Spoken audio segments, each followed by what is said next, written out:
नमस्कार बच्चों। आज हम पढ़ने और समझने वाले हैं क्लास 9th एसएसटी सामाजिक विज्ञान की वर्कशीट नंबर 75 यानी कि कार्यपत्रक संख्या 75 को।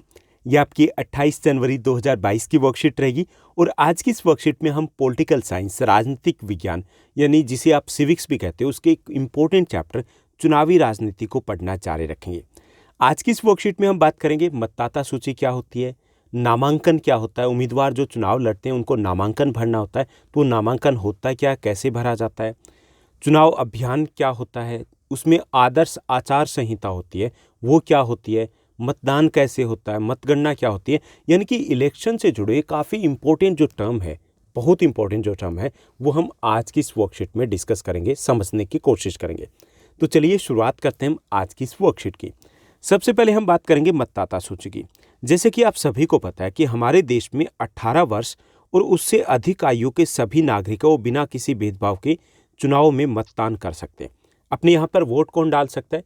वोट डालने के लिए 3 कंडीशन होती है। पहली कि जो भी व्यक्ति वोट डालना चाहता है उसकी आयु 18 या 18 वर्ष से अधिक होनी चाहिए, 18 वर्ष हो या उससे अधिक होनी चाहिए। दूसरी कंडीशन, वह भारत का नागरिक होना चाहिए। ये नहीं हो सकता कि वो कहीं का भी है, दूसरे देश का आकर के वोट डाल देगा, ऐसा नहीं, भारत का नागरिक होना चाहिए। तीसरा, वो पागल, दिवालिया या फिर गंभीर किस्म का अपराधी नहीं होना चाहिए। अदरवाइज बिना किसी भेदभाव के सभी को राइट टू वोट दिया गया है, यानी कि सभी वोट डाल सकते हैं। और सबसे अच्छी बात, अपने यहाँ पर एक व्यक्ति एक वोट एक मोल होता है। हर व्यक्ति के वोट का मूल्य जो होता है, मोल जो होता है, जो वैल्यू जो होती है, वो एक जैसी होती है। अब मतदान के योग्य जो लोग होते हैं वोट डालने वाले, क्योंकि योग्य लोग कौन से होंगे? सिर्फ उन्हीं लोगों को छोड़ देंगे ना जिनकी आयु 18 वर्ष नहीं है। ओके, उनको हम छोड़ देंगे, या फिर उन लोगों को छोड़ देंगे जैसे हमने बताया कि वो पागल, दिवालिया, गंभीर किस्म के अपराधी ना हो। हालांकि ऐसे लोग बेहद कम होते हैं। तो जो लोग वोट डाल सकते हैं, ऐसे योग्य लोगों की एक सूची होती है जो चुनाव से काफ़ी पहले तैयार कर ली जाती है। इसी जो सूची को हम मतदाता सूची के नाम से जानते हैं, उसको हम बोलते हैं वोटर लिस्ट। जैसे आपके भी जहाँ वोट मतदान हो रहा है, तो आपकी जो कॉलोनी है, आपका जो वार्ड है, तो उसी वार्ड की भी एक मतदाता सूची बनी हुई है कि यहाँ पे ये लोग हैं, इस वार्ड में आते हैं। ओके, जैसे यहाँ पे देखिए, ये क्लियर तो नहीं है लेकिन थोड़ा सा आपको दिख रहा है, इस प्रकार की वोटर लिस्ट होती है। उसमें यहाँ पर एक फ़ोटो होता है, उसके बाद जितनी भी डिटेल होती है, जैसे वोटर आईडी नंबर क्या है, उसके साथ साथ उसका नाम, पिता का नाम या पति का नाम है। ओके, और उसके साथ साथ आयु है, ये सारी डिटेल्स वहाँ पर दी जाती है। ओके, तो इसे बोलते हैं मतदाता सूची। और जब वोट मतदान करने के लिए हम पहुँचते हैं, जहाँ पर वोटिंग सेंटर होता है, वहाँ पर जब मतदान केंद्र पर पहुँचते हैं, तो इसी से ही मिलान किया जाता है कि ये व्यक्ति जो वोट डालने के लिए आया है, क्या इसका वोट यहीं पर है, यहीं पर ही इसको वोट डालना है। और अगर वो सही हो तो उसके आगे मार्क कर दिया जाता है कि हाँ, इस व्यक्ति का वोट आज डल चुका है। ओके, तो ये हो गया हमारी मतदाता सूची क्या होती है और हमारे यहाँ देश में कौन है जो वोट डाल सकते हैं। उसके बाद जब मतदाता सूची तैयार होती है, तो उसके बाद अगला जो स्टेप होता है चुनाव में, वो होता है कि चुनावों की घोषणा। हमारे यहाँ पर चुनाव आयोग है, वो चुनावों के कार्यक्रम की घोषणा करते हैं कि इस दिनांक से आप नामांकन भर सकते हो। उसके बाद नामांकन ऐसे वापस लिए जाएंगे, उसके बाद चुनाव अभियान चलेगा, उसके बाद इस दिन वोट डाले जाएंगे। ओके, वोटिंग डे होगा, उसके बाद मतगणना होगी। ये सारी चीज़ें घोषित कर दी जाती हैं। जब ये चुनाव की डेट्स आ जाती है, तो जो लोग चुनाव लड़ना चाहते हैं वो नामांकन भरते हैं, यानी कि उम्मीदवारों का नामांकन होता है। राजनीतिक दल जो होते हैं, पॉलिटिकल पार्टी जो होती है, वो अपने उम्मीदवारों को मनोनीत करती है। आपने टीवी में देखा होगा कि इन दिनों में चल रहा है कि कांग्रेस पार्टी में ने इतने अपने उम्मीदवारों की लिस्ट जारी कर दी, बीजेपी ने इतने उम्मीदवारों की लिस्ट जारी कर दी, आम आदमी पार्टी उन्होंने पंजाब के लिए इतने उम्मीदवारों की लिस्ट जारी कर दी। तो वो अपने उम्मीदवारों को मनोनीत करते हैं। अब जिनको लिस्ट जारी की, मनोनीत किया, वो पार्टी के चुनाव निशान के ऊपर चुनाव लड़ते हैं और उन्हें पार्टी की नीतियों का समर्थन मिलता है। पार्टी है, उनके जो टॉप लीडर्स होते हैं, उनके लिए चुनाव प्रचार करते हैं। ठीक है, और पार्टी के मनोनयन को अक्सर हम बोलते हैं पार्टी का टिकट मिल गया। जैसे आपने घर पे सुना होगा कि अच्छा, यहाँ से आपका जो भी विधानसभा क्षेत्र है कि अच्छा, गोंडा से किसको टिकट मिला। टिकट मिलने का मतलब है कि पार्टी ने अपना उम्मीदवार है उसको अपॉइंट किया यहाँ पर। अब जो चुनाव लड़ने वाले हैं, चाहे वो पार्टी की तरफ से, और अगर जिसको पार्टी की तरफ से नहीं लड़ना तो वो इंडिपेंडेंट भी लड़ सकता है, जिसको हम आज़ाद उम्मीदवार या निर्दलीय बोलते हैं, बिना दल का। ओके, तो जो भी चुनाव लड़ने की इच्छा रखता है, चाहे वो पार्टी से हो या पार्टी से ना हो, किसी भी दल से ना हो, तो ऐसे व्यक्तियों को एक नामांकन फॉर्म भरना होता है ओके, नामांकन, नॉमिनेशन फॉर्म बोल दीजिए उसे। जैसे कि अगर भरना है तो उसको डिटेल देनी होगी कि मैं चुनाव लड़ना चाहता हूँ, और उसमें जो भी डिटेल ज़रूरी होती है वो सारी डिटेल देनी होती है। इसमें कुछ धन सुरक्षा जमा के रूप में भी देना होता है, यानी कि सिक्योरिटी जमा करवानी होती है। बोलते हैं ना कई बार उसकी तो जमानत जब्त हो गई। अब ये सिक्योरिटी का चक्कर ये होता है कि अगर सिक्योरिटी ना हो तो फॉर्म ही तो भरना है, हर कोई जा कर के खड़ा हो जाएगा, मैं भी चुनाव लड़ूंगा, यानी कि नॉन सीरियस जो पर्सन है वो भी चुनाव में खड़ा हो जाएगा। अब उसमें क्या होगा, खर्चा बढ़ जाएगा, कई लाख करोड़ रुपए हैं वो बढ़ जाएंगे, क्योंकि वो लिस्टें तैयार करना, उतनी हमें ईवीएम मशीनें ज़्यादा चाहिएगी, उतना ही अरेंजमेंट ज़्यादा करना पड़ेगा, उतने ही हमें ऑफिशियल्स ज़्यादा चाहिएंगे, वो सारी चीज़ें तामझाम बढ़ जाता है। तो नॉन सीरियस पर्सन को दूर रखने के लिए कुछ सिक्योरिटी जमा करवाई जाती है, और उसमें अगर 20% जितने वोट गिरे हैं, डाले गए, 20% अगर वोट नहीं मिलते हैं उसे, तो उसकी ज़मानत जब्त हो जाती है। उसका मतलब है कि उसका वो जो पैसा है, वो सिक्योरिटी है, वो वापस नहीं मिलेगी।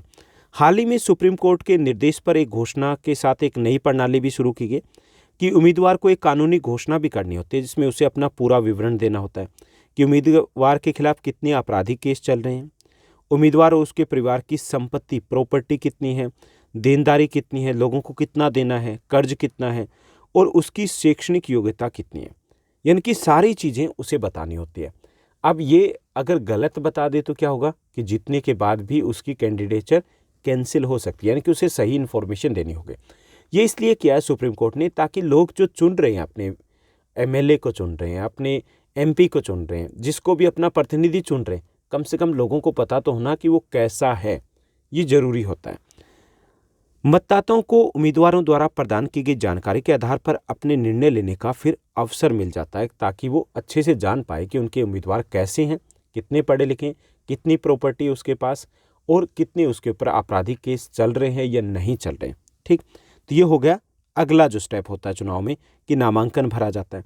अब ये नामांकन जब भरा जाता है तो उसके बाद 1 या 2 दिन का टाइम होता है, जिसमें नामांकनों की जाँच होती है। ठीक, जाँच में ये देखा जाता है किसी का गलत तो नहीं।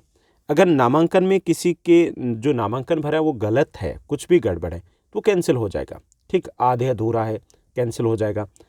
उसके बाद 1 या 2 दिन का टाइम दिया जाता है कि आप नामांकन वापस भी ले सकते हो। नॉमिनेशन, किसी का मन ऐसा हो जाए कि नहीं मुझे नहीं लड़ना, या किसी का मन हो गया कि मुझे तो उसको सपोर्ट करना है, तो वो वापस भी ले सकते हैं।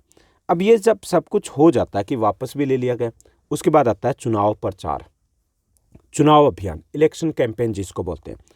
कौन बेहतर प्रतिनिधि है, कौन सी पार्टी बेहतर सरकार बनाएगी, क्या अच्छी नीति है, इस बारे में स्वतंत्र और खुली चर्चा होना आवश्यक होता है।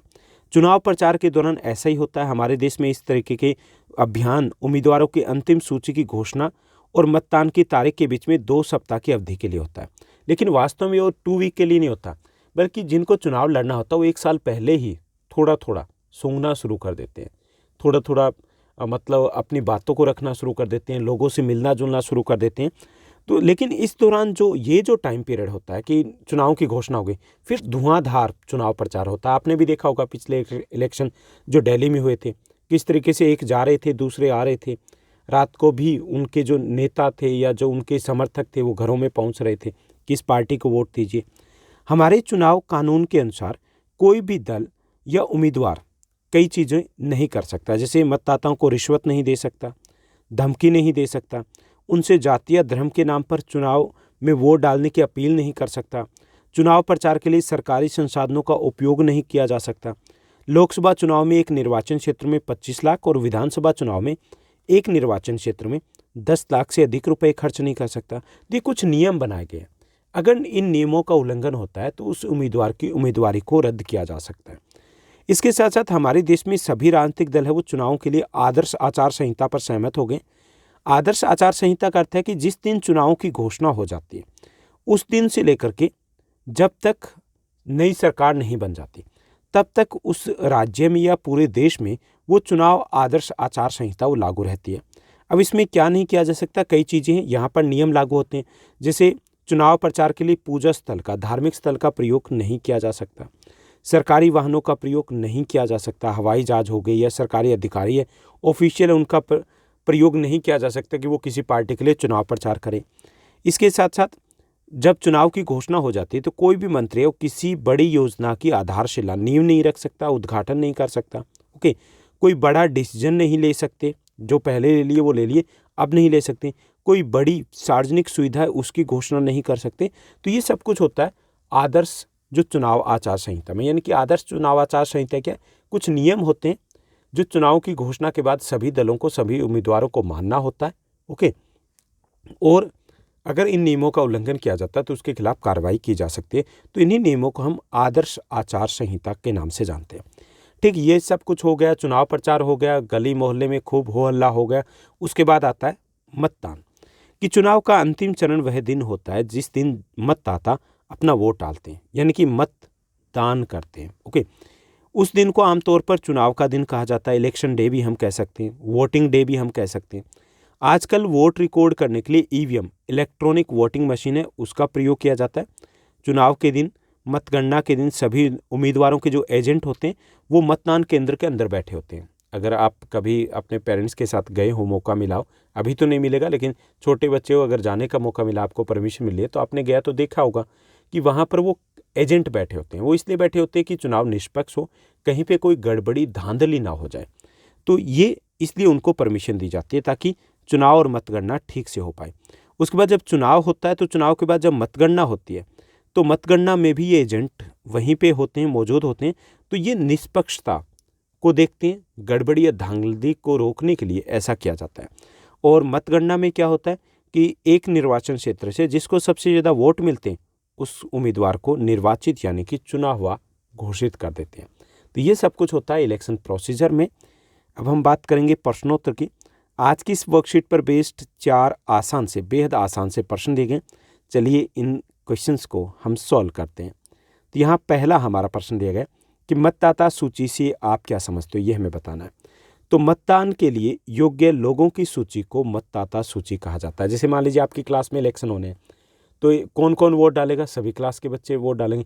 तो आपकी जो लिस्ट बनेगी वो आपकी वोटर लिस्ट होगी, सिंपल सी बात है। ऐसे मतदाता सूची होती है। उसके बाद सेकंड आपका क्वेश्चन रहेगा, दूसरा आपका प्रश्न है कि आपके अनुसार चुनाव लड़ने के लिए उम्मीदवार की योग्यता क्या होनी चाहिए, ये हमें बताना है। तो मेरे अनुसार चुनाव लड़ने के लिए उम्मीदवार कम से कम ग्रेजुएट होना चाहिए और उस पर किसी प्रकार के आपराधिक मामले नहीं होने चाहिए। ठीक, चलिए अब हम तीसरे प्रश्न को देखते हैं। तीसरा जो प्रश्न है कि आदर्श आचार संहिता क्या होती है, ये हमें बताना है। तो चुनाव कार्यक्रम की घोषणा के बाद सभी राजनीतिक दलों और उम्मीदवारों को कुछ नियमों का पालन करना होता है। इसे हम आदर्श आचार संहिता के नाम से जानते हैं। ठीक, चलिए अगले प्रश्न को देखते हैं। चौथा हमारा प्रश्न रहेगा कि मतदान और मतगणना के दिन सभी उम्मीदवारों के एजेंट मौजूद रहते हैं वहाँ पर, क्यों? तो गड़बड़ी को रोकने, धांधली को रोकने और निष्पक्ष चुनाव के लिए मतदान और मतगणना के दिन सभी उम्मीदवारों के एजेंट वहाँ पर मौजूद रहते हैं। तो ये थी हमारी आज की वर्कशीट। उम्मीद करता हूँ कि सब कुछ आपको अच्छे से समझ में आया होगा। अगर आपको ये वीडियो, ये वर्कशीट अच्छी लगी तो इस वर्कशीट को लाइक और शेयर ज़रूर कीजिएगा। और हाँ, थोड़ा सा टाइम हो तो एक छोटा सा कमेंट भी कर दीजिएगा। आज के लिए बस इतना ही। Thank you, bye bye, have a nice day.